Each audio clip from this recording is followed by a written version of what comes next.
Una good evening, my country people. Na news at 9. I carry come una domot from Wisdom Yard Television. My name na H0USING. Make una listen to the koko wey dey inside the tori. Kano Assembly revoke the Emirate Council law wey Ganduje bin amend. The Pakistani teenager wey get Indian heart.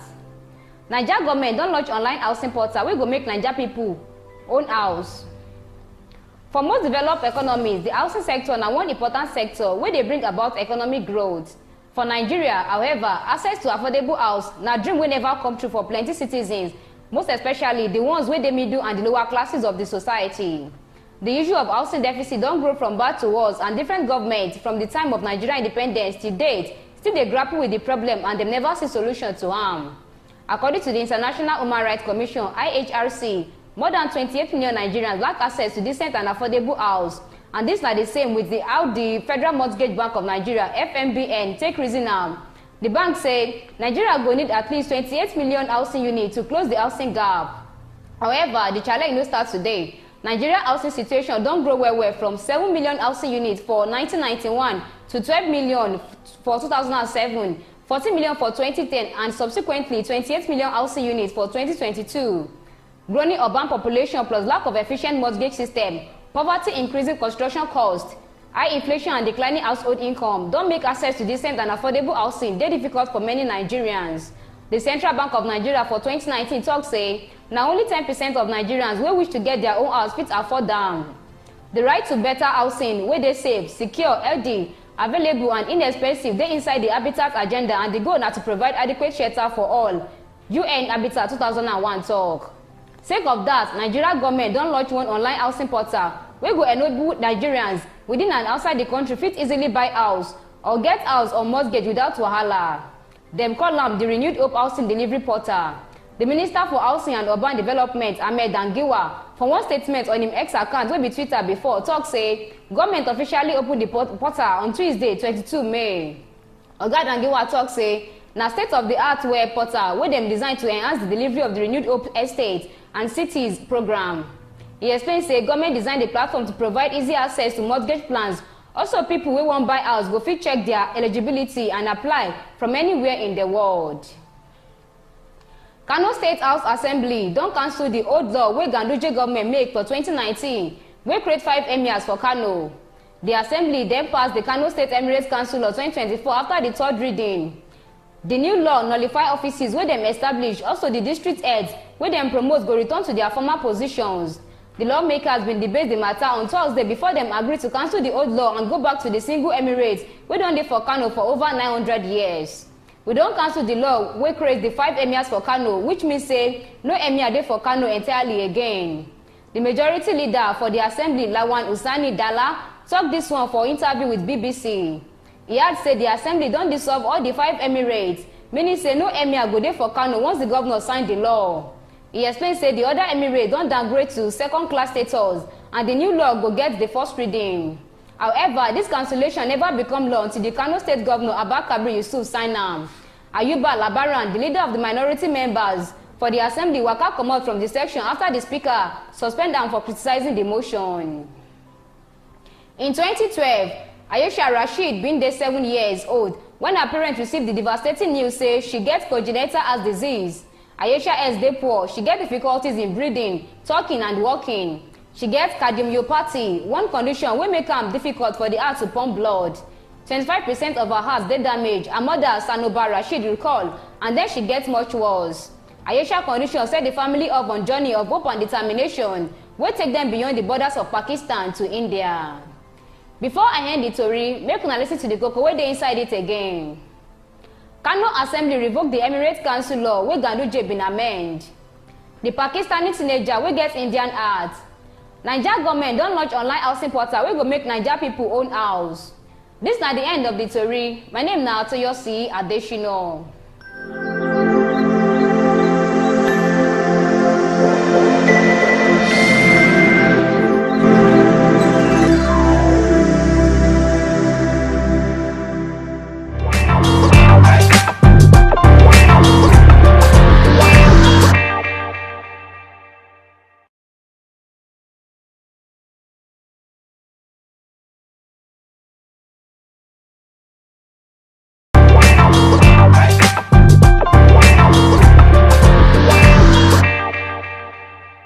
Good afternoon, good morning, good evening, anywhere you are watching WYTV.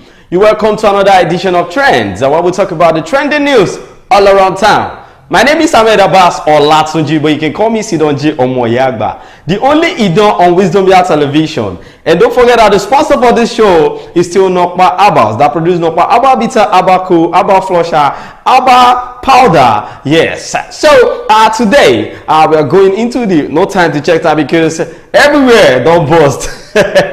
Well, the Chief of Army Staff, General Tawhid Lagbaja, yes.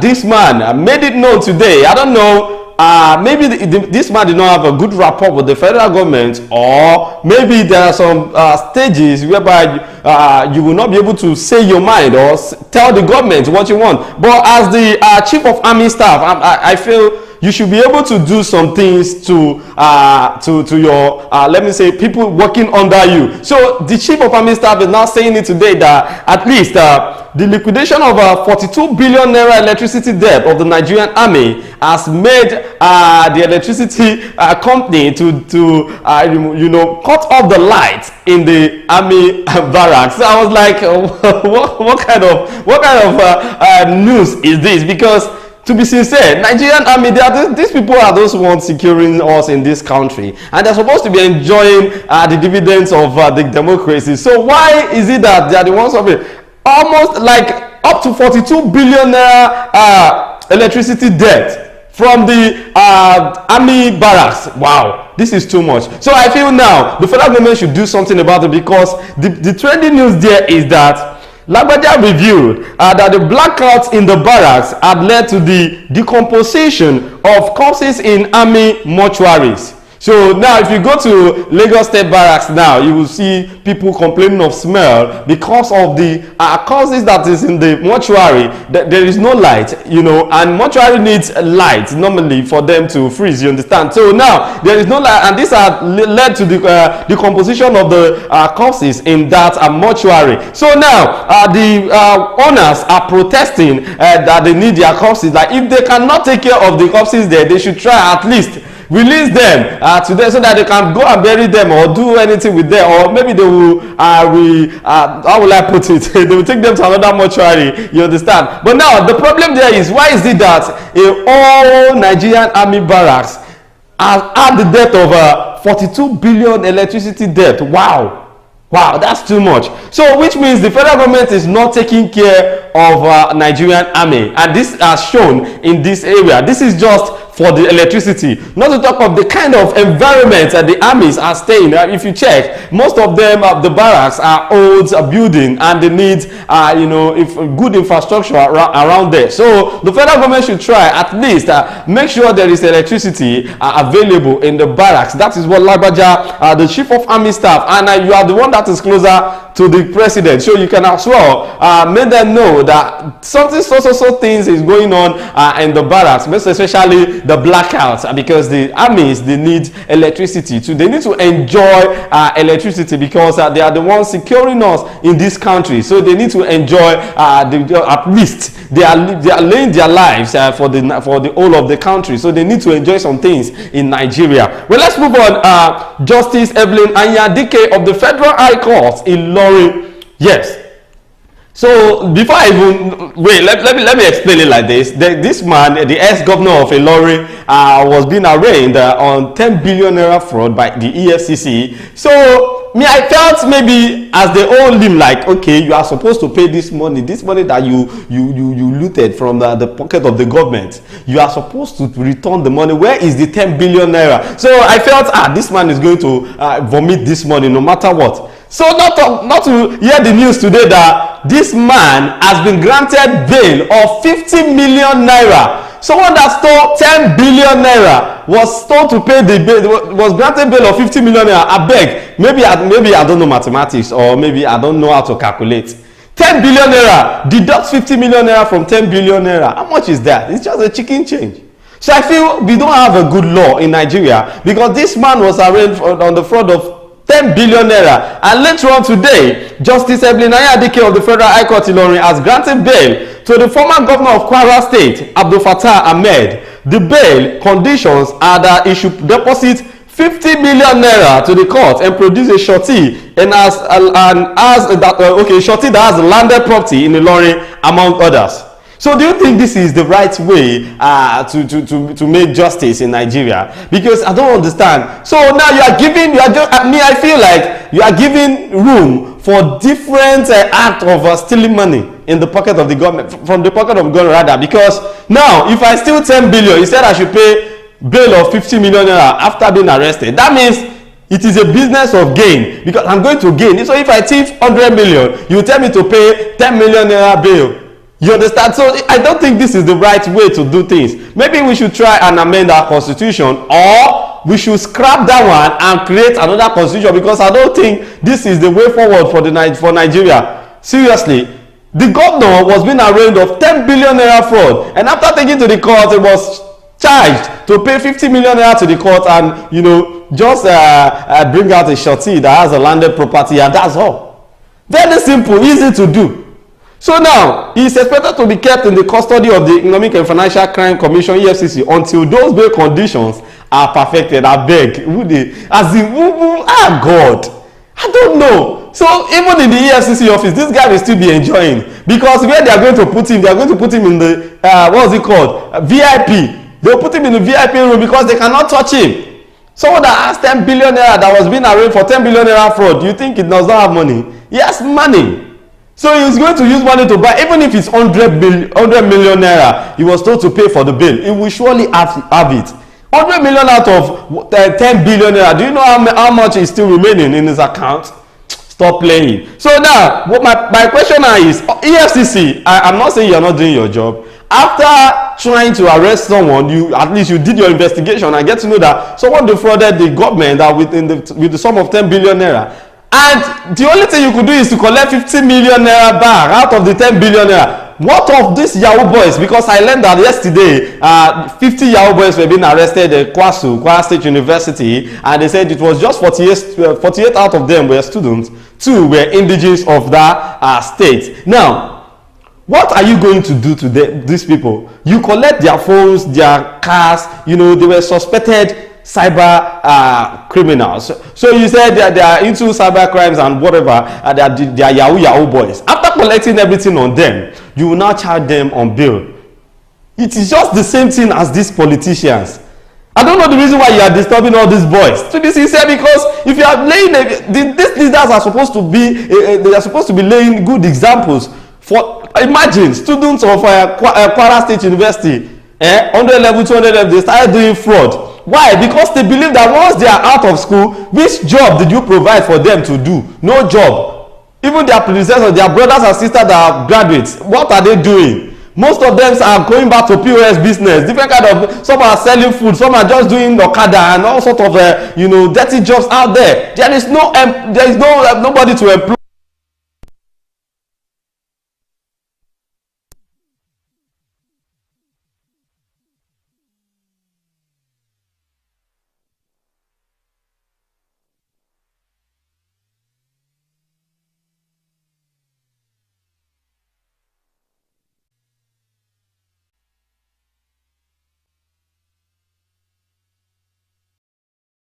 Alright, the Yoruba Nation agitator Sunday Adeyemo, popularly known as Igboho, yes, today accused former President Muhammad Buhari of destroying the Nigerian economy. Igboho said this as he landed in Nigeria yesterday. Everybody was like, so this man get the courage to come into the country. So Sunday Igboho said the whole thing that the Nigerians have been saying about the current president, which is President Bola Tinubu, that he's not the one in charge of the bad economy, that it was bad when Buhari was the president of Nigeria. So people should stop lashing Tinubu that he's not the one, he's not the cause of this hardship, that the hardship is being introduced by the former president of Nigeria, which is President Bola Tinubu. So addressing his followers in Oyo State, the freedom fighter insisted that Tinubu Tinubu is not responsible for the hardship in the country. Speaking in Yoruba language, he said, Igbo urge Yorubas to unite and liberate the Southwest from armed Fulani elders.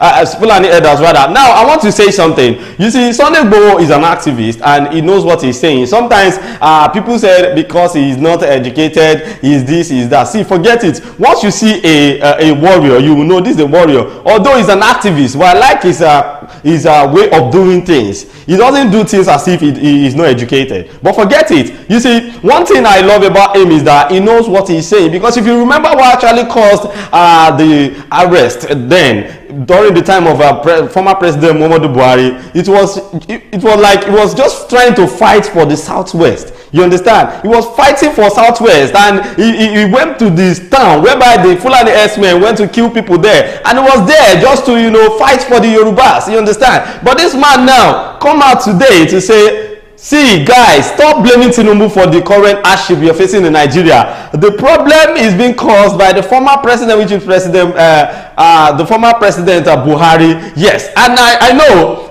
Sunday Igboho can never love Buhari for anything, because it was Buhari that instructed DSS to arrest him then in Ibadan. So I think there is problem between the two. Maybe they are dragging something, I don't know. But then thank God Buhari is no more the president and he could say anything on him. So Sunday Igboho made it known today, the burial of his mom is still going on, and he had to say something to the Yoruba people. And people are saying, is Sunday Igboho going to declare something like Yoruba Nation, or is going to say anything on Yoruba Nation? That's not what he said. He said Nigerians should focus on the current administration, because this hardship we are facing will soon end, and we'll get to another phase whereby we are going to be enjoying the dividends of democracy. So Sunday Igboho is urging Yorubas and the whole of Nigerians to be patient with the present administration, that the cause of this hardship is not President Bola Ahmed Tinubu. It was what has been done since the time of Buhari, and the thing graduated to the time of President Bola Tinubu. But President Bola Tinubu is trying to do everything he can to make sure that the economy hardship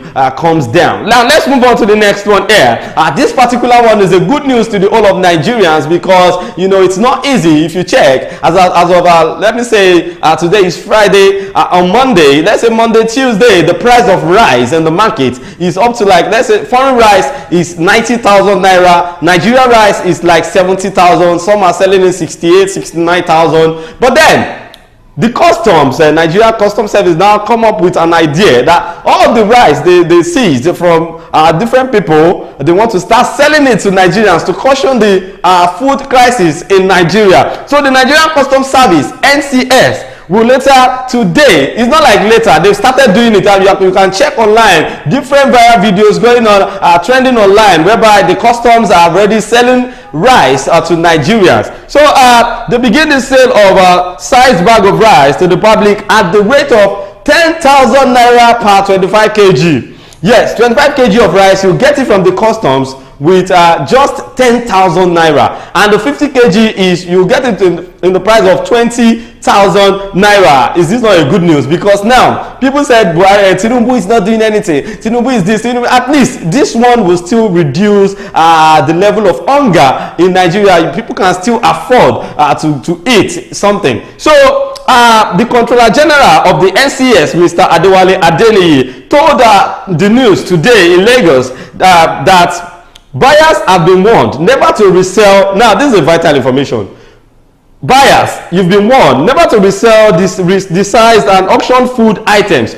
Once you get the food, like the rice, 10,000 naira, you are not allowed to take it to your store and start selling it. Anybody caught will face the wrath of law. So Adeniyi also warned the custom officials that anybody found repackaging or partaking in the exercise of adding to the rice, like adding to the kg and saying you can buy 30 kg from me, then you put 5,000 naira, it will be 15,000, blah blah blah. Any custom officials caught in the act of trying to do anything dubious, partaking to the selling of 10 kg, 25 kg of rice for 10,000 naira, will face the wrath of law. So it was not me that said it. It was Adeniyi, the Controller General of the Nigeria Customs Service, that made it known that this is done to caution the current hunger and food crisis in Nigeria. 25 kg bag of rice will be sold we will so sorry 25 kg bag of rice will be sold 10,000 naira, then 50 kg bag of rice will be sold 20,000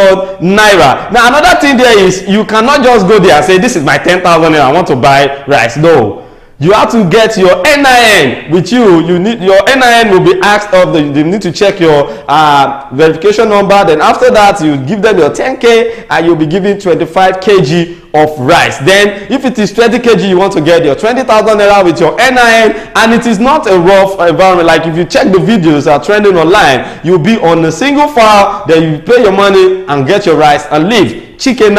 You understand? So I feel what they are trying to do, if they can do this for at least a month, people will stop shouting and wailing about the current price of food commodity and the market. My name is Ahmed Abbas Olatunji. You can call me Sidon J Omoyagba, the only Idon on Wisdom Yard Television. We'll see you again next time on Trend. Don't forget to follow us on all our social media platforms on YouTube, TikTok, Instagram, Facebook at Wisdom Yard Online TV. We'll see you again next time. Be good and enjoy the rest of your weekend. Bye for now.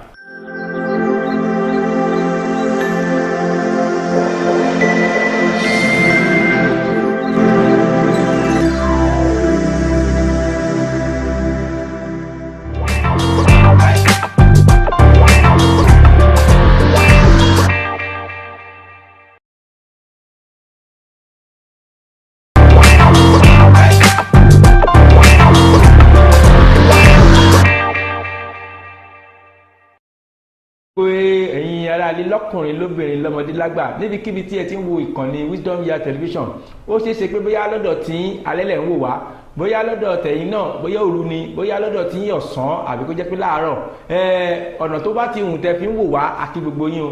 Lórí ètò wa ní ìkáyé máa sọ fún yín pé iléeṣẹ́ Wisdom Yard Television gbogbo yín ẹ ti mọ̀ iléeṣẹ́ tó kò ní bá yín èrà tí ò lọ́mọ́nú ìrọ̀ ò kílọ̀tẹ̀ rẹ fi èrà ṣeré pọ́n máa sọ pé kò lọ́mọ́nú. Ìyẹn la fi máa sọ wípé iléeṣẹ́ yìí ó kọjá bẹ́ẹ̀, wọ́n máa yànnà náà kankan fún yín ni, kò sí tẹ́ bá ti ń wò ẹ̀ ti mọ̀ pé gbogbo nǹkan tó ń bá ṣe àṣẹ láti òkè ni, àṣẹ láti ìjọba ni, wọn ò dẹ̀ ní ṣe nǹkan tó máa tà pàápàá èwo lélẹ̀ tẹ́ ń ṣe yìí. Láṣẹ máa ń dúpẹ́ lọ́wọ́ aláṣẹ àti olùdarí iléeṣẹ́ Wisdom Yard Television Prince Adeleke Oshin. Ẹ ti mọ̀ tí a bá ti dé ni a ti dé náà nìyẹn. Máa ń sọ fún yín pé kí la tẹ̀ ń sọ lórí ètò àní ìkáyé, a máa ń sọ lórí ọ̀rọ̀ Nàìjíríà, ọ̀rọ̀ wa náà nítorí gbogbo ara ṣoṣo kí ni àjọ wa Nàìjíríà, gbogbo alájọ ń gbé bẹ̀. Kí ló ń ṣẹlẹ̀ ní Nàìjíríà? Ǹjẹ́ gbogbo bó tẹ̀ ṣe ń lọ yìí àwọn ìjọba tó wà ń bẹ̀ yìí, ǹjẹ́ àwọn nǹkan tí a ní kọ́ máa ṣe wọ́n ṣe? Ẹ̀rí pé a máa ń gbèrè náà ni, kò dẹ̀ sí ni lójúmọ́ kan kọ́ ọmọ Nàìjíríà máa sọ̀rọ̀ nípa Nàìjíríà, à sọ̀rọ̀ nípa ìjọba. Ìlàṣẹ máa ń wò pé ànífẹ́ kí tí kó ṣe kí ni kò dì sí. Àwa lọ gbé àwọn àlejò tó jẹ́ pé wọ́n mọ̀ ń pa inú ìgbé nínú kára wọn tó máa lè bá a yànnàná. Eléyìí ò ṣe pé bóyá wà ní olóṣèlú, ṣùgbọ́n gbogbo aṣojú kí ni àjọ ń gbé Nàìjíríà ni. Gbogbo tó bá dẹ̀ ṣẹlẹ̀ sí A ó gbọ́dọ̀ ṣẹlẹ̀ sí B, yẹn la ṣe ń yànnàná ẹ̀, la ṣe máa ń gbọ́ wọn ní mímọ̀ wá. Mo dẹ̀ mọ̀ pé bẹ́ẹ̀ ṣe ń wo apá àlàáfíà mi, ẹ ti mọ̀ pé ẹni mi náà ni, ẹni tẹ́ ẹ ti mọ̀ náà ni, Ambassador Rotimi Orílùà ọmọ ní Èkìtì kété. Àwọn èèyàn kan tẹ̀ máa sọ pé àwọn Èkìtì burú, wọ́n lágídí, kì í ṣe pé wọ́n lágídí o, pọ́lísì ni wọ́n ní. Jẹ̀dẹ̀ pé tí pọ́lísì bá rẹ̀ ti wọ̀ nǹkan ọ̀yàn ní agídí ti pọ̀ jù. Àlejò wa ẹ̀jẹ̀ bá wa kí ọ̀wọ́ ara lé. Àwọn kí gbogbo ẹ̀yin tẹ́ ń wò wá nílé lóko lẹ́yìn odi lórí mẹ́rẹ̀ẹ̀rin àgbáyé lórí ìkànnì amóhùnmáwòrán Wisdom Yard lórí ètò yín kan ètò àníyìkáyé. Orúkọ mi náà ni wọ́n ti dá yẹn, Ambassador Rotimi Orílùà lèmi jẹ́, aṣojú àlàáfíà lèmi, èmi bá wọn jókòó síbi tí rúdurùdu wà. Ọmọ Òsì Èkìtì lèmi nípínlẹ̀ Èkìtì lọ́hùn, ọmọ Òsì àṣìṣe ọmọ ẹlẹ́gbẹ̀rún ọmọ amúdàsílẹ̀ mọ́gbẹ́rin tó níṣe rántó mọ́gbẹ́rin pa ní ẹ̀kan bá tó wọlé àbàmì èmi lọ́mọ olé àbárílùà, èmi lọ ní títẹ̀ oní títẹ̀ oníṣẹ́ jọ̀jọ̀ lálẹ́ lágbára ọmọ olóògbémọ̀ṣọ́ ọmọ àgékò èjò kẹjọrọ bí agbọ́n. Ẹ kú dédé wò yìí. Ẹ ṣe mo tẹ máa wọ ọkọ tẹ bá ti bẹ̀rẹ̀ orí kìyìn báyìí bíi pé kẹ máa mẹ́nu kó ń bẹ̀ ní ẹ máa ń tò àwọn olólùfẹ́ yín gan tó jẹ́ Èkìtì ọ̀nà àwọn ó ga ọ ẹ ti jẹ́ kí àwọn bàbá yẹn máa kí orí kìyẹn lọ ayé ní òsì ṣe ẹ ti gbọ́ ẹ má bínú wọn ní tàbá débi iṣẹ́ ṣíṣe là ṣe nǹkan kan máa ń ṣẹlẹ̀ ní Nàìjíríà bàbá lórí wípé wọ́n máa ń pè kọ́kọ́ lórílẹ̀‐èdè yìí ní a ní humility àwọn ọmọ Nàìjíríà gan tó máa ń béèrè kankan èmi kò yé èwo ni òfin humility, èwo ni humility. Bóyá ká kọ́kọ́ bẹ̀rẹ̀ báyìí ẹ jọ̀ọ́ kí ni à ń pè ní humility? Ẹ ṣe olóòtú, ohun tí ènìyàn ń pè ní humility ni pé ó dà pé kéèyàn wà lórí ipò kan bóyá bíi gómìnà ìpínlẹ̀ nísìnyí kan wá ní ó ní ẹ̀sùn kan tí wọ́n kà sí lẹ́sẹ̀ tó yẹ kí wọ́n fi ọwọ́ ṣìkún òfin mú láti wá sọ ohun tí ó mọ̀ nípa ẹ̀sùn yẹn. Wọ́n nítorí pé ó jẹ́ gómìnà ìpínlẹ̀ lọ́wọ́lọ́wọ́ yẹn wọn ò lè fi ṣìkún òfin mú, wọn ò ní lè fi ṣìkún òfin mú àfi tó bá kúrò lórí oyè. Wọ́n orílẹ̀-èdè Nàìjíríà dìde program ẹ̀ bẹ́ẹ̀ ni ẹ jẹ́ kí n sọ pé wọ́n dìde program ẹ̀ nígbà tí wọ́n ti ṣe constitution orílẹ̀-èdè Nàìjíríà. Tẹ́ bá wo constitution tí orílẹ̀-èdè Nàìjíríà ń lò, constitution tó yẹ kán ti review padà ni. Constitution 1999. Ibi kan wà nínú constitution orílẹ̀-èdè Nàìjíríà mi mọ̀ bóyá wọ́n dẹ̀ ti change ẹ̀ báyìí o, pé ọlọ́pàá tó wà lójú ọ̀nà gbogbo owó tó gbọ́dọ̀ wà lápò ẹ̀ gbọ́dọ̀ kọjá bóyá 50 naira. Nígbà yẹn. Nígbà yẹn. Ní wọ́n lè fọ́ iṣẹ́ nígbà yẹn. Ẹ dápò ọlọ́pàá ẹgbẹ́dú lẹ máa bá owó, wọn ọlọ́pàá gan tó fún lówó gan yọ ó tún máa béèrè ṣéǹjì lọ́wọ́ rẹ̀ ní ó lóun ò ní ṣéǹjì o, ọba ní ṣéǹjì kan mú wá, ìgbà míì dẹ̀rẹ̀ a máa ṣẹ́ ṣéǹjì fún yàn. So ohun tí wọ́n pè ní immunity ni pé ẹni yẹn ń kọ́ ó wà lábẹ́ ààbò tí ọwọ́ wọn lè fi pamọ́ gbà ẹ̀bọ́n tẹ́ bá dé orílẹ̀-èdè Amẹ́ríkà. Ó dá jẹ́ ká kọ́ bẹ̀rẹ̀ ká sọ pé ẹni tí ó enjoy immunity tó ń gbádùn immunity tó jẹ́ gómìnà ìpínlẹ̀. Ṣé tí gómìnà ìpínlẹ̀ yẹn bá pààyàn tí wọ́n dẹ̀ rí pé ó pààyàn lóòótọ́, ṣé wọ́n sọ pé torí pé ó wà lórí oyè wọn ò ní lè fọwọ́ kàn? Ṣùgbọ́n nílùú aláwọ̀ funfun kò rí bẹ́ẹ̀. Tó bá ti ṣẹ̀ ó di dandan kó lọ jẹ́jọ́ lórí ẹ̀ṣẹ̀ tí ó ṣẹ̀ yẹn. Ṣé ẹkú làákàyè kò ní jọba. Ẹ̀yin ọmọ Nàìjíríà ẹ ti rí báyẹn sọ́ọ̀sìn wọ́n jẹ́ ká mọ nǹkan tó ń pè ní immunity. Wọ́n ní ìtọ̀sẹ̀ lọ́yọ́ ni. Ìdí wọn fẹ́ bè lọ́wọ́ yín sìn ẹ ti sọ ẹni téèyàn bá wà lórí ìjọba immunity kò mú. Kí ni dé ṣé ẹ̀yin náà jẹ́ kí wá sọ wọn kan náà ẹni ní Nàìjíríà wà yìí ni ṣé ẹ rò pé bó ṣe máa lọ náà ni torí ọmọ Nàìjíríà ń wo nǹkan ẹ̀ bí ìgbà jẹ́ pé wọ́n ti wo bíi cheating bí ìrẹ́jẹ ṣé bó ṣe máa lọ náà nìyẹn. Ẹ ṣé olóòtú in tó lè mú kí òpin dé bá gbogbo irú àwọn nǹkan báyìí ni pé tí àwa fúnra wa bá gba orílẹ̀-èdè yìí lọ́wọ́ àwọn jẹgúdújẹrá nìkan ló lè fà á. Torí ẹ ń sọ̀rọ̀ pé immunity abánikán ṣe àtúntò òfin tí ó máa mú ẹlẹ́hàá tó dẹ̀ máa mégún. Ẹ fẹ́ sọ fún mi pé ṣé àwọn tó jókòó lọ́wọ́ yẹn tí wọ́n ń jẹ lára ìjọba yẹn máa fọwọ́ sí òfin yẹn kí wọ́n ṣe torí pé ó máa kàn wọ́n wọn ò dẹ̀ ní ṣe ó dàbí ẹni tó wà ní sẹ́nẹ̀tì nísìnyí kò ní ṣe ohun tó máa tako oúnjẹ tó ń jẹ lọ́wọ́lọ́wọ́. Àwọn náà máa pè tó máa ní kán jókòó ẹjá ṣe nǹkan tó máa fẹ́fọ́ aráàlú in tó máa fẹ́fọ́ ara wọn ni wọ́n máa ṣe. Wọ́n ní ṣe tí ò ní fẹ́fọ́ ara wọ́n ti gbàgbé pé àwọn á kúrò lórí síìtì ẹ̀ tó bá tún kúrò lórí ìjókòó yẹn àwọn míì tó bá tún bọ́ bẹ̀ in tí wọ́n bá yẹn náà ni wọ́n máa gùn lé lórí. So àfi tí àwa fúnra wa lórílẹ̀-èdè yìí táwọn pé a ní ìrànjọ́ wájú tá a níbi tá a ń lọ tá a bá gba orílẹ̀-èdè lọ́wọ́ àwọn jẹgúdújẹrá la lè jókòó kírú àwọn nǹkan bẹ́ẹ̀ yẹn kò dẹ̀ ń wá pẹ̀lú ìrọ̀rùn o torí ẹni tó jẹ́ ààrẹ orílẹ̀-èdè gan òun náà ò ní fẹ́ pé lásìkò tòun ní kí ìdàrúdàpọ̀ kó wà lórílẹ̀-èdè orú àwọn nǹkan bẹ́ẹ̀ yẹn ò kì í wá pẹ̀lú ìrọ̀rùn a máa bógun dé nígbà míì tí ò dẹ̀ sẹ́ni tó ń gbàdúrà pé kógun ṣẹlẹ̀.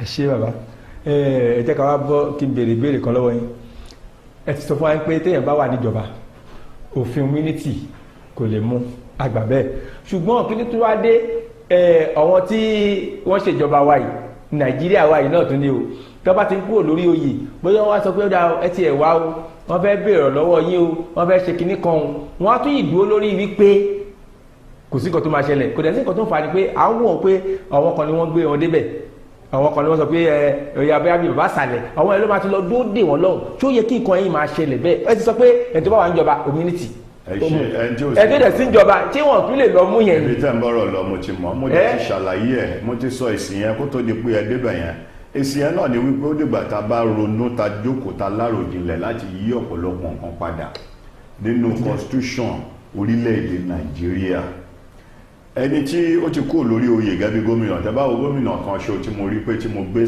sàgándàkàtà fún òun náà ni gómìnà tẹ́lẹ̀ rí nípínlẹ̀ Èkìtì ọ̀gbẹ́ni Ayọ̀ Fáyọ̀ṣe nígbà tí wọ́n ní EFCC ń wá EFCC ní kí wọ́n mú EFCC ní kíní kan EFCC nígbà bó ṣe ń kúrò lórí oyè tó ń ṣe handing over lẹ́sẹ̀kẹsẹ̀ ló wọ aṣọ EFCC. bẹ́ẹ̀ ni a tẹ̀ rí ọmọ Nàìjíríà gan rí mo ti dé o. wọ́n ti gbé báàgì dání o. ẹlẹ́ ò gbé báàgì dání ẹgbẹ́ ní ẹ̀dá ní ẹlẹ́ ń wá mi èmi rèé. nígbà táwọn ẹ̀ náà dẹ̀ ti rí pé kò tiẹ̀ gbìyànjú láti sá lọ wọ́n béèrè ohun tó fẹ́ béèrè lọ́wọ́ ẹ̀ ìgbẹ́jọ́ o kìíní kan ìgbà wo wọ́n filẹ̀ wọn ní kó máa bá tiẹ̀ lọ tó bá àwọn bá ti ní ìdí àwọn á pè ibi tó bá ti ń sá kiri olóyìnbó sọ pé clear conscience fears no acquisition yẹn ni pé tẹ̀rí ọkàn ẹ̀ bá mọ́ ò ní bẹ̀rù ìdojúkọ ibi tó ti ń sá kiri tó ti ń ṣe gbá wàá mọ̀ wọ́n á ti mọ̀ pé ò lẹ́bọ̀ lẹ́rù kí ló dé ńgbà tó mọ̀ pé ò ṣèbàjẹ́ tí EFCC àjọ EFCC ní kò wá dandan di dandan kò múra ẹ lọbẹ kò ṣe é kó dìgbà tó ẹ pé a bá ń fipá òdùgbòrò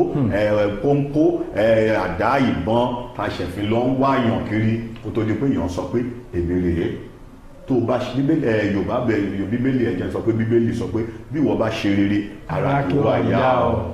ẹ ṣe níbi tẹ́ wá dé yẹn gangan la fẹ́ wọnú ẹ̀ báyìí ẹni èèyàn tó jẹ́ pé tí wọ́n bá ṣe rere ara kí wọ́n yá ọ ẹ jẹ́ ká wo nǹkan tó ń ṣẹlẹ̀ lọ́wọ́lọ́wọ́ Nàìjíríà yìí torí ẹ máa san wọn tó bá sórí ètò wọ́n ti wo àwa Nàìjíríà àwọn tó wà ní òkè òkun pé ìlú yìí àbí sòrò ni wọ́n ti wá sọ wá di kọ̀mẹ́díà ẹ jẹ́ ká wo nǹkan tó rọra ṣẹlẹ̀ lẹ́nu ìjọ mẹ́ta ẹ̀ lórí ọ̀rọ̀ gọ́vùnà tó kúrò ní orí epo ní Kogi State àti ẹni tó wà bẹ́ẹ̀ lọ́wọ́lọ́wọ́ wọ́n ní gọ́vùnà Kogi State Yahaya Bello ó wà lé ìyẹn tó ti kúrò bẹ́ẹ̀ o wọ́n wà lé wọn EFCC dẹ̀ débẹ̀ ṣùgbọ́n ọ̀gá o bóyá torí pé gọ́vùnà tó wà bẹ́ẹ̀ sìn ẹni tó kúrò bẹ́ẹ̀ ló gbé wọn débẹ̀ wọ́n wá ní àwọn EFCC gbé ó yá o àsìkò ti tó afẹ́rí yín o wọ́n lẹ̀ ní gómìnà tó wà bẹ́ẹ̀ sìn wọ́n ní wọ́n pọ̀ wọ́n fẹ̀yìn pọ̀ wọ́n jáde ẹ jẹ́ ká wo Nàìjíríà ẹ jẹ́ ká wo ibẹ̀ yẹn ṣé ó yẹ kó rí bẹ́ẹ̀ àbí ojú wo lẹ́yìn fi rí àbí ṣe náà kàn ṣe kọ́mẹ́dì bóyá kò rí bẹ́ẹ̀. ohun tí gómìnà ń gbìyànjú láti ṣe ni pé awo ò ní tójú ọ̀gbẹ̀rì kú. kó da fánù.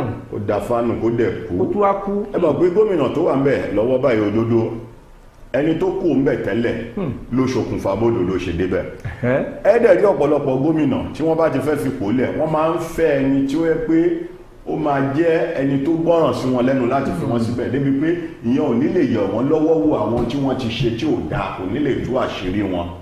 àṣà orílẹ̀-èdè Nàìjíríà àti ilẹ̀ Áfíríkà bá a ṣe dúdú yẹn ọpọlọ Áfíríkà dúdú kò dẹ̀ sẹ́rò tó dáa nínú Áfíríkà ẹ̀gbọ́n mi abẹ́ dáhùn ṣùgbọ́n nílẹ̀ aláwọ̀ funfun táwọn bíi méjì bá ń du ipò tó bá já mẹ́nìkan lọ́wọ́ ẹni tí ó lùzí ipò yẹn tó pàdánù ipò yẹn á congratulate ẹni tí ó bọ́ síbẹ̀ pé mo kí ọ kú oríire o torí wọn ló já mọ́ lọ́wọ́ tún torí téèyàn méjì bá ń du ipò ẹnìkan máa jẹ́ ẹni tó gbégbá orókè ẹnìkan máa jẹ́ ẹnìkan tó yẹ pé ó ń fìdí rẹmi lórílẹ̀‐èdè Nàìjíríà tẹ́nìkan bá gbégbá orókè ẹni tó fìdí rẹmi àì máa sọ pé òun lòún ní ipò àti àṣẹ wọ́n jí gbà lọ́wọ́ òun ni mentality Africa nìyẹn àti pápá jùlọ lórí ẹ̀ lẹ́ni tó wá ṣe ẹ tó fi lọ fẹ̀yìn pọ́n ọ̀gá ẹ̀ jáde yẹn kó yẹ kó ṣe bẹ́ẹ̀ ohun tó tàbùkù ẹ̀ pátá ni tó dẹ̀ bá ojú wí tó lè dènà ìṣèjọba ẹ̀ ní ọdún mẹ́rin míì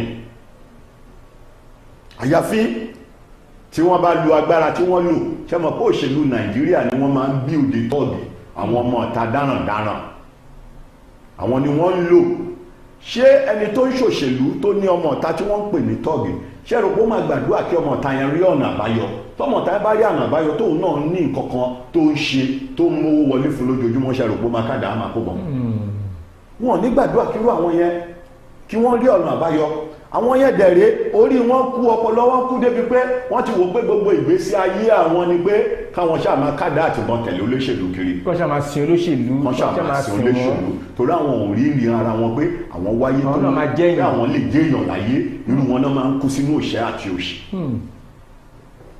ṣé o bàbá ẹ kú làákàyè o mo wá fẹ́ tún wá béèrè kan lọ́wọ́ yín ẹ jẹ́ ká gbà wọ́n ti fẹ̀yẹ̀ pọ̀ wọ́n jáde bẹ́ẹ̀ náà ni ṣùgbọ́n ní ìsìn báyìí EFCC tí wá ní oyá o wọ́n fẹ́ rí ní ibi báyìí gọ́ọ̀nà tá à ń sọ ìtúwá tó ránṣẹ́ padà pé kọ́ bá wọn sọ fún àwọn EFCC wípé àwọn security àbọ̀wọn ọlọ́pàá àbọ̀wọn DSS wọn ò gbọ́dọ̀ má wọn nítorí pé wọn ò ní fẹ́ kán dá wọn dúró síbẹ̀ ṣé wọn lọ́tún máa pàṣẹ fún àwọn wọ́n tún sọ fún wọn ọ̀hún ti torí ẹ̀ kúrò olùjọ́wà o. Yorùbá bọ̀ wọ́n ní orúkọ tó wọ ọmọ ló máa ń jẹ́ lẹ́yìn òdì. bẹ́ẹ̀ni. nǹkan tó bá wù ń kálukú ló lè fi ẹnu ara ẹ̀ sọ ṣé mo páyé democracy la wà ta lè sọ tó wù wá ṣùgbọ́n àtún nílé sọ tó wù wá torí tó bá ti dìde tó sọ̀rọ̀ síjọba tó bá máa fi dọjọ́ kejì wọ́n ti lù ẹ́ ń pọ́npọ́ lórí.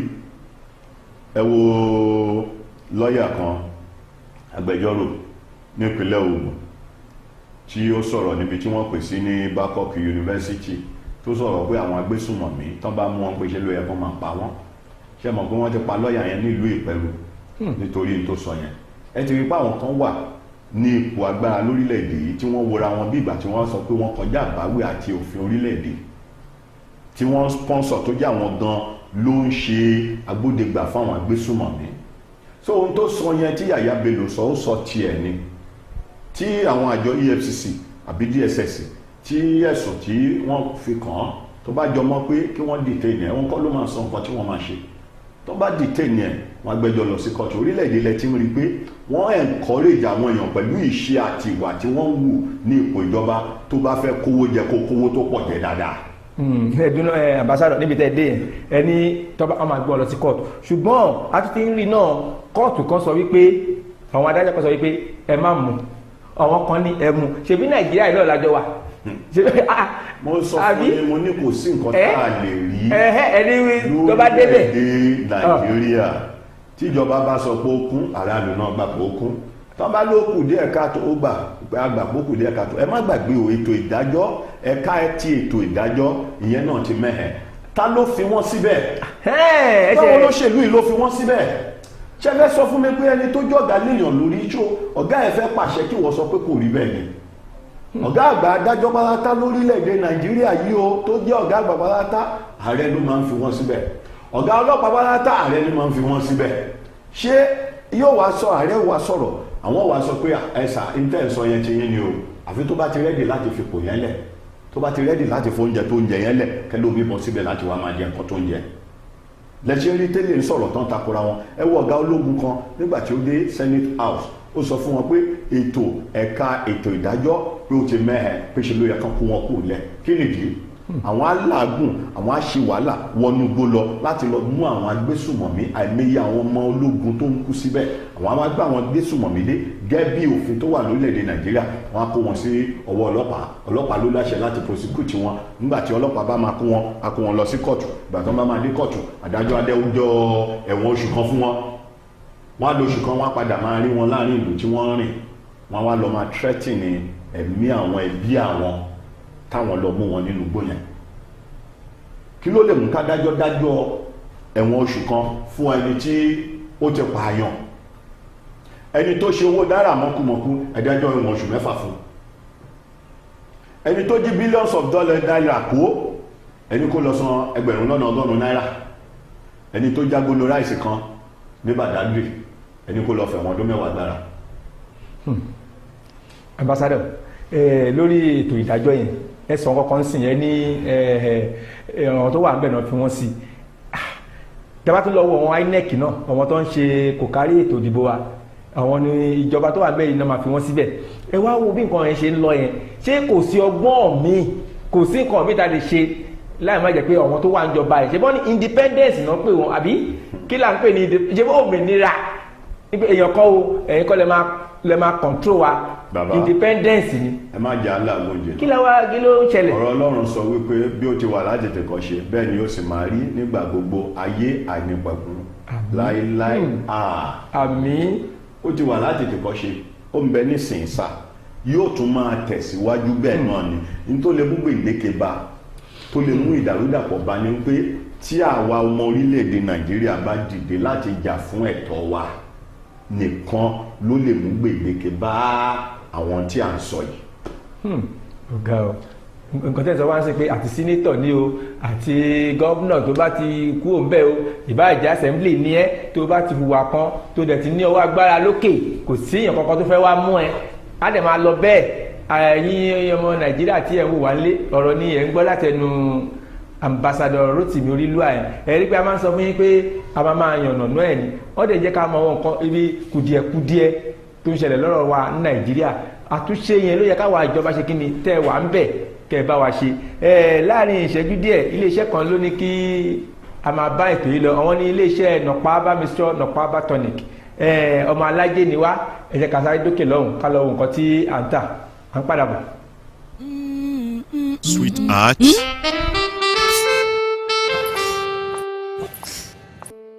can't afford to be late for this meeting. Gave me the same excuse every day. I always tell you the truth every.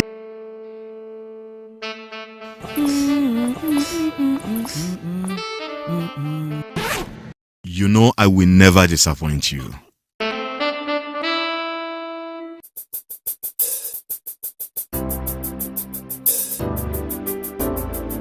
Everyone needs a hero like Nokpa. After Nokpa. It is always Nokpa. Nokpa for management of power.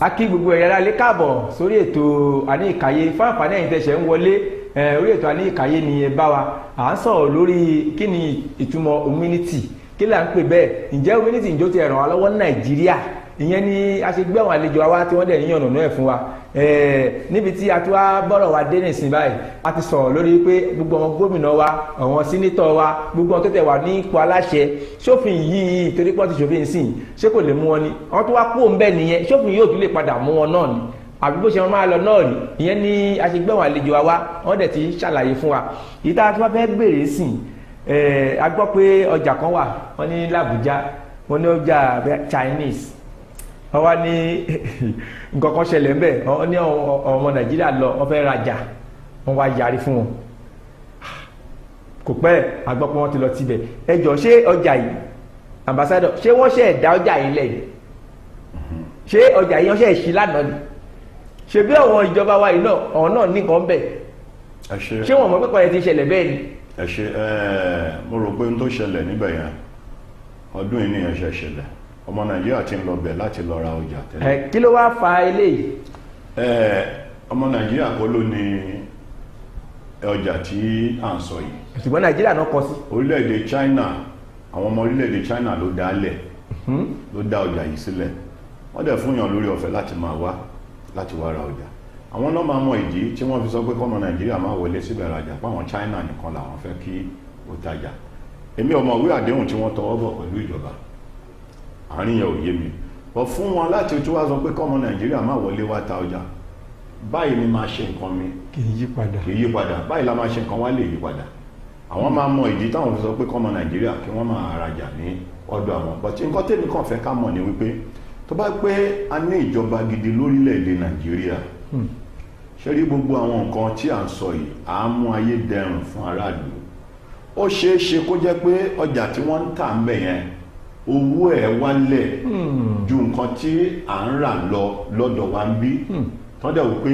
ó jẹ́ àǹfààní fún gbogbo èèyàn tí wọ́n bá ní kí n má wá bí kan wá ra ọjà ṣèbọ́jà míì wá àti máa lọ òjò ìsọ̀ ẹlẹ́ja ní ìsọ̀ ní kí n má wá rẹja lọ́wọ́ máa gbàgbó míì lọ láti lọ rẹja ìyẹn ò mú awuyewuye lọ́wọ́ débi pé a di pé wọ́n ń tì bọ́ tá bá wádìí òkodoro bẹ́ẹ̀ ó ṣeé ṣe o kó jẹ́ pé bóyá ṣe ni wọ́n embarrass ọmọ Nàìjíríà kan tó wá síbẹ̀ láti wá ra ọjà yẹn ló fi ń di pé ó di awuyewuye bọ́ tí n bá ní ọjà mi ní ìsìn tí mo dá lé iṣẹ́ lẹ̀ ìjọba ń gba táàsì lọ́wọ́ mi ibi tí mo ti ń tajà yẹn ìṣe ni mo sanwó ẹ̀ náà tí mo kọ́ ilé ìtajà mi sí ìṣe ni mo sanwó ẹ̀ ìjọba ń gba táàsì lọ́wọ́ mi ẹni tí n bá fẹ́ kó bá mi rajà ni màá ní kó bá mi tí n bá sọ pé ọmọ ìlú mi nìkan ni mo fẹ́ kó wá bẹ̀ láti wá rajà kò lè yí padà so far tí mo ń san táàsì fún ìjọba so ìjọba kọ́ ló máa pàṣẹ ní tí mo fẹ́ ibi tí máa ta ọjà mi sí gẹ́ẹ̀tì nǹkan tí mo sọ so ìjọba kọ́ ló máa pàṣẹ fún mi pé ibi báyìí ní kí n ta ọjà mi sí so far tí wọ́n fún mi níbẹ̀ yẹn lọ́fẹ̀ẹ́ tí wọ́n dẹ̀ sọ pé àwọn fowó orílẹ̀ fún mi mo lè sọ pé ọmọ ìlú mi nìkan ni mo fẹ́ ta ọjà mi fún. ṣùgbọ́n òun náà ló tún ṣẹlẹ̀ sí ti Indian school tó wà ní Èkó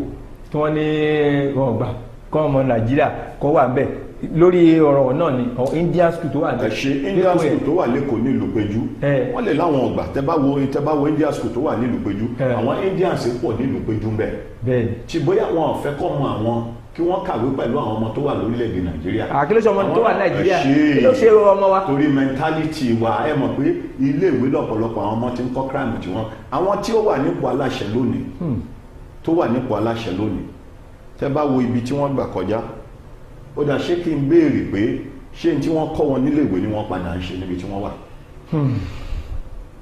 ẹ gbọ́ mi àbẹ́ dáhùn tí ọmọ India bá lọ kàwé ní pẹ̀lú ọmọ Nàìjíríà ń bí á mú ẹ̀jẹ̀ ọmọ Nàìjíríà yẹn náà bóyá nǹkan táwọn yẹn ò fẹ́ tí wọ́n ń guide against nìyẹn alẹ́ni tó lọ sí Amẹ́ríkà tí ọmọ ẹ̀ kàwé ní Amẹ́ríkà ṣùgbọ́n bọ́mọ ẹ̀ ṣe ń délé tó tún kọ láwọn èdè abínibí ìlú ẹ̀ ibẹ̀ láti rẹ́ni tó wà Nàìjíríà bí tó pọ̀ ọmọ orílẹ̀-èdè ni tó máa sọ fọ́mọ ẹ̀ pé don't speak vernacular at home. Ọmọ ẹ̀ ń sọ Yorùbá ní no ṣé nǹkan tó ń kọ yín skul nìyẹn tí ò fẹ́ kó gbèdé abínibí.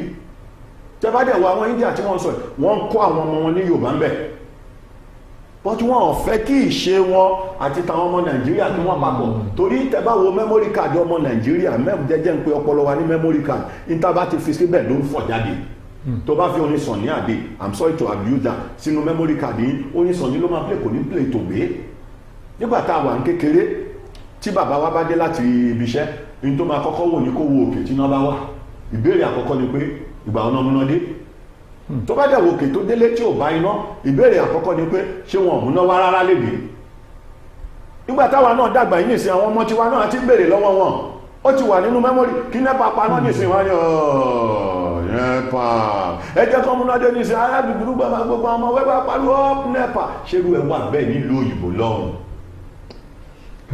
ẹ̀yin ara lé wọ́n ní kí ìdòkú pọ̀ báyìí wọ́n ní ṣíún báyìí ní ọbẹ̀ oge torí taba ní kí a máa yànnà náà lọ bẹ́ẹ̀ yẹn la ṣe sọ pé agbétò ìkalẹ̀ ọ̀sẹ̀ ni kò sí ìdí ò bá rí gbọ́ lé ní tó bá jẹ ọ̀sẹ̀ tó ń bọ̀ àṣẹ kí ni àtúnjẹ́kẹ́ kó máa yé yín má fi àsìkò yìí àfi kí àlejò wa àwọn ní ambassador Rotimi Olúwa ẹjọ́ láàrin ìṣẹ́jú kan ẹ bá advice àwọn ará Nàìjíríà bẹ́ẹ̀ ṣe máa advice wọn náà ni. ọ̀dà gbogbo ọmọ orílẹ̀-èdè Nàìjíríà ìmọ̀ràn tí mò ń gbà wá náà ni wípé ẹ bá rí àgbàlagbà burúkú bẹ́ẹ̀ látọmọdé burúkú ẹ jẹ́ ká tọ́ àwọn ọmọ wa lọ́nà tí wọ́n máa tọ́ tí wọ́n bá dàgbà tán wọn ní kúrò ńbẹ̀ tẹ́ bá wo ọ̀pọ̀lọpọ̀ àwọn ọmọ tó wà ń ta nísìnyí bí ìjọba tiẹ̀ ń ṣe tiwọn ẹ jẹ́ káwa òbí ká kọ́ á rí àwọn ọmọ tó yẹ pé ìyá àti bàbá wọn ò lágbára láti jóúnjẹ mẹ́ta lójúmọ́ tí àwọn ọmọ ẹ̀dẹ̀ yàn tí wọ́n yanjú tó yẹ pé bó jẹ́ gàrí náà bù fún àwọn ọmọ wọn láti jẹ wọ́n mú gàrí yẹn á dàbí ìgbà tí wọ́n sọ pé wọ́n ń jẹran màlúù ni tẹ́ẹ̀dẹ̀ ní rí lójú wọn ń ta pé gàrí ni wọ́n mu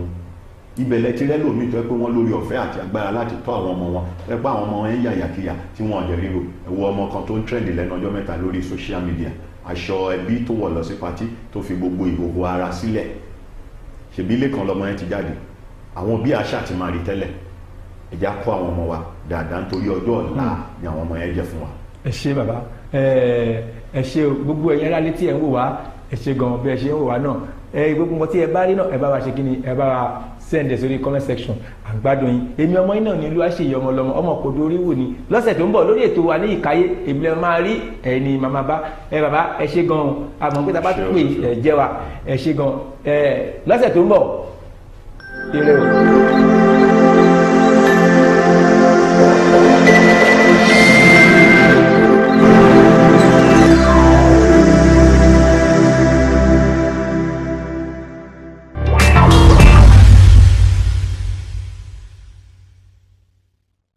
ẹ̀sùn tèmi gbọ́ pé wọ́n fi kàn án ní orí fóònù mi ni pé wọ́n ní ó abuse currency wa ìyẹn owó Nàìjíríà wa táwa ṣe wàhálà fún táwọn ìjọba wa ṣe wàhálà fún láti print jáde ó abuse truly that's rubbish nítòótọ́ mo gbọ́ pé ọmọ yẹn nice gan yẹn ọmọ Bobrisky yẹn ó nice gan but ìwà tó wù yẹn ó bad gan torí owó Nàìjíríà wa ó jẹ́ nǹkan tó value sí wa tí a bá lọ sí ìlú èyìnbó wa lè rí pé kọ́ abuse owó náà but báwo làwọn ọmọ ìlú wa ń bì báyìí torí pé wọ́n ti wà nípò ńlá wọ́n máa mú owó wa wọ́n máa abuse that's nonsense èèyàn lè sọ pé torí pé èèyàn wà nípò ńlá kéèyàn wá abuse owó torí ẹ̀ lèmi ṣe wò pé àwọn ìjọba wò pé kò séèyàn tó ju òfin lọ torí ẹ̀ ni wọ́n ṣe mú nǹkan tẹ́mi gbọ́ pé wọ́n ṣe mú nìyẹn ló fi ṣe so èèyàn ọ̀dẹ̀ lè sọ pé torí pé ó ṣe ń sìn kí wọn wá fi sí prince bọ́dẹ̀ ṣe wọ́n lọ́jọ́ ìṣe lè dájọ́ àmọ́ kó ṣáà má dájọ́ ọkùn fún ṣá.